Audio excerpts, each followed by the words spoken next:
Jam shumë i përgjeshëm. Prit, më dëgjoj. Po shumë shkojt unë. Po miro, thuaj, di po pikit, po janë lavën e mia. Kaj, je do të bëjmë. Jo, po mos e bëj ty. Po ty djek. Po çaj. Po mirë, okay. Në rregull. Se jam ai i pasur. E di shumë i pasur. Ta merr më. Kuptova se i pasur. Ah, mirë. Atëre, në rregull. I dashur.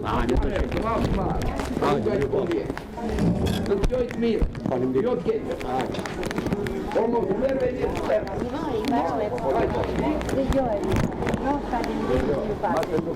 Se do flasësh me vetën. Do flasësh ti jo. Unë? Mu mos bëj kërcënime. Shtari dhe gjaqë. Pra, do flasësh ti jo. Unë do flasë. Mu kërcënime mos bësh. Me mu do dali punë. Me mu do del punë. Me mua? Për qa do më? Po, se po bën kërcënime. Do të shkokën, jam i ndeshëm. Unë do them të thysh votën se jam kërkon kohë. Ky është vetëm njëri prej rasteve që ne treguam sot, ku babai i kryet tatimorit Binaj kërcënon avokatët që thjesht kanë folur për provat dhe faktet që ka ekspozuar Veting. Për Veting, avokati Muharrem Doku, që ka qenë viktime presionit të familjes së kryet tatimorit Ilir Binaj, deklaron se do t'u drejtohet institucioneve ligjizbatuese.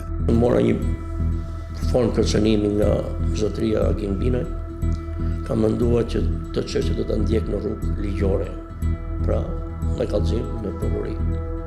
Në vazhdim të këtij materiali, do të ndiqni emisionin e kaluar për problemet e administratës tatimore, ku dalin shkeljet ligjore të drejtorit aktual, ku babai i vet, Agim Binaj, duhet të kishte shitur aksionet, ose vet kryet tatimori duhet të mos e kishte pranuar detyrën, gjë që nuk ka ndodhur.